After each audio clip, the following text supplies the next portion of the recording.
नमस्कार सभी को। एक बार फिर से स्वागत है आपका मेरे YouTube channel come with nature पे। और आज बात करेंगे पोर्सलेन और पोर्चुलाका के बारे में, और कुछ ट्रिक्स हैं जो मैं बताऊंगी। चाहे पोर्सलेन हो या हो पोर्चुलाका, दोनों ही गर्मियों में बहुत अच्छी फ्लावरिंग करते हैं। और आप भी चाहते हो कि आपके प्लांट पे भी इस तरह की हैवी फ्लावरिंग होए, तो इसके लिए इस वीडियो को कंप्लीट देखिए, और चैनल पे नए हो तो सब्सक्राइब करना ना भूलें।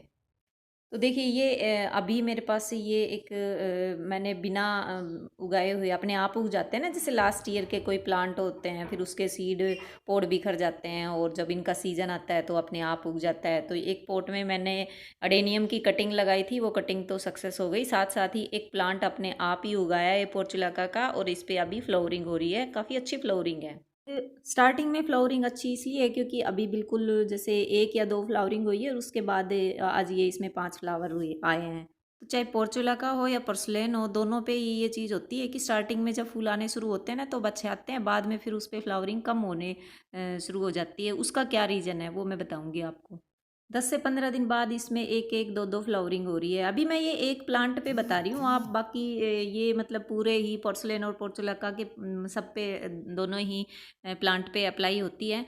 तो इसका देखो रीज़न, ये मेन रीज़न ये है कि इसमें ना जो फ्लावर खिलके और मुरझा जाते हैं उनको हमने हटाया नहीं, और उसका रीज़न यही है कि मेन कारण तो यही है कि और फ्लावरिंग नहीं हो रही, क्योंकि प्लांट पे सीड बनना शुरू हो गया है, सीड पोड बनना शुरू हो गया। मैं दिखाऊंगी आपको क्लियर। और अक्सर हम गलती करते हैं, वो गलती क्या है? वो गलती ये होती है कि जब भी हम फ्लावर खिल गया है, और वो जैसे एक दिन ही खिलता है इसका फ्लावर, और उसके बाद जो इसका जो सीड पोड बनना शुरू हो जाता है, जो फूल मुरझाना लग जाता है, तो हम उसको हटा देते हैं। अक्सर सभी करते हैं ज़्यादा फ्लावरिंग के लिए। लेकिन गलती कहाँ होती है? गलती यहाँ होती है, मैं दिखाती हूँ आपको।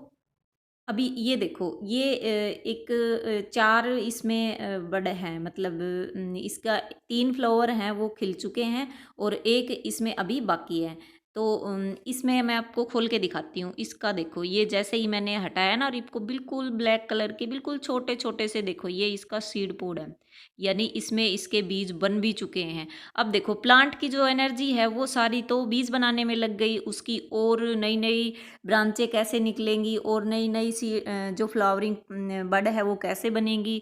तो ये मेन रीज़न होता है कि हमने इसको हटाया नहीं, और उसी वजह से हमारा जो प्लांट है वो और फ्लावरिंग करना बंद कर देता है। एक देखो सबसे बड़ा रीज़न ये होता है कि हम कई बार क्या होता है, इन सूखे हुए जो फूल है ना इनको हटा देते हैं, लेकिन मेन क्या होता है, ये होता है सीड पोड। देखो आप बिल्कुल छोटा सा इसमें दिख भी रहा होगा।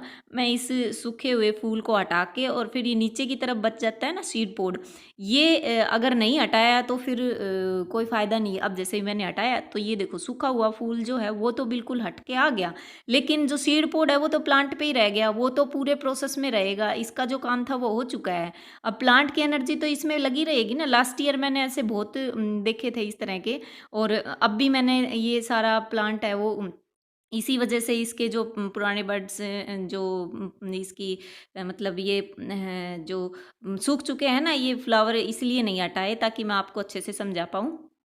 अब ये सूखा फूल तो हटा दिया, लेकिन ये सीड पोड है ये नहीं हटा है, और जब तक ये नहीं हटेगा तब तक हमारा प्लांट है वो बीज बनाने के प्रोसेस से हटेगा नहीं। अभी देखो ये मैंने इसको हटाया, इसको देखो मैं दिखाती हूँ आपको। क्योंकि जब बीज कच्चा होता है ना तो वाइट कलर का होता है, और बिल्कुल छोटे छोटे बीज तो होते ही, इसको आपको पता भी है। तो इसको जब हम ऐसे करेंगे ना तो इसमें पता लग जाएगा सीड बन रहे हैं कि नहीं। अब देखो बिल्कुल वाइट कलर के बिल्कुल कच्चे हैं ना, ये बिल्कुल ये उगेंगे भी नहीं। तो इस तरह के सीड होते हैं, इनको सीड बनने से पहले आप हटा दो।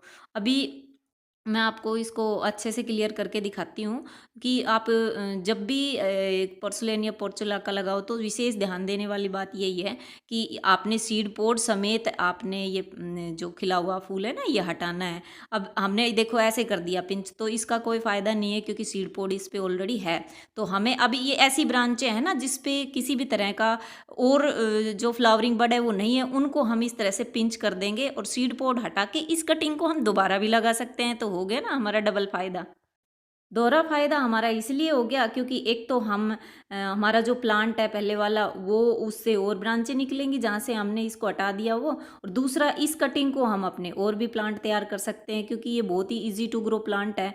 अब इसको हटा देंगे तो हम देखो इसमें भी कोई इसका जो फ्लावरिंग बड नहीं है, तो इस कटिंग को भी हम हटा लेंगे। तो इस तरह से अब ये पका हुआ बीज जो पक जाते हैं वो साथ ही इसी पोट में डाल दो ताकि हमारे और नए भी प्लांट बन जाएंगे, क्योंकि इनका टाइम है अभी बहुत आगे, आने वाली गर्मियों में पूरी गर्मियाँ ये खिलेंगी। तो आपने इस चीज़ का ध्यान रखना है, जिस भी आपका जो इसकी जो ये पतली सी टहनी होती है इस पे जो फ्लावरिंग बड आके खिल चुकी है उनको हटा दे इस तरह से, और इस पे और नहीं है तो उसको वहाँ से बिल्कुल ही कट कर दे, यानी पूरी तरह से पूरी टहनी को ही कट करके और दूसरी जगह लगा दो, ताकि एक नया प्लांट तो तैयार होगा, साथ में ये प्लांट है ना वो बूसी बनेगा, और जो और नई नई इस पे जो ब्रांचें आएंगी ना उस पे अच्छे से फूल होंगे। अब देखो इसमें कितने सारे बीज बने हुए हैं। अब मैं पूरे प्लांट को आपको अच्छे से साफ करके, मतलब इसकी जो बड समेत फ्लावरिंग बड जो पुराने वाली है ना, जो सीड पोड जिसको बोलते हैं, वो हटा के फिर दिखाती हूँ। अब ये देखो मैंने इस पे जितने भी सूखे हुए फ्लावर थे ना उनको जो सीड पोड समेत हटा दिया है, और यही मेन ट्रिक है, हमें इसका जो सीड पोड है उस समेत हमें इसको पिंच करना है, और जो टहनी पे और फ्लावरिंग बड नहीं आई उसको वहाँ से कट कर देना है। फिर चाहे आप उसके प्लांट और तैयार करो ना करो, लेकिन उन कटिंग्स को इस तरह से हटा के दूसरी जगह लगा दो, वो आपकी मर्जी है। मैं इनको लगाऊंगी और ये अच्छे से लग भी जाएंगी। तो मेन ट्रिक यही होती है, हम फ्लावरिंग खिल चुकी है ना उनको हटा दें, लेकिन सीड पोड समेत हटाएं। तो ये मेन ट्रिक होती है, और इससे हमारा प्लांट भी बूसी बनेगा और इस पे बहुत ज़्यादा फ्लावरिंग आएगी। मैं आगे आने वाले टाइम में आपको किसी नेक्स्ट वीडियो में शो ज़रूर करूँगी। अच्छा लगे तो लाइक ज़रूर करना। Thank you.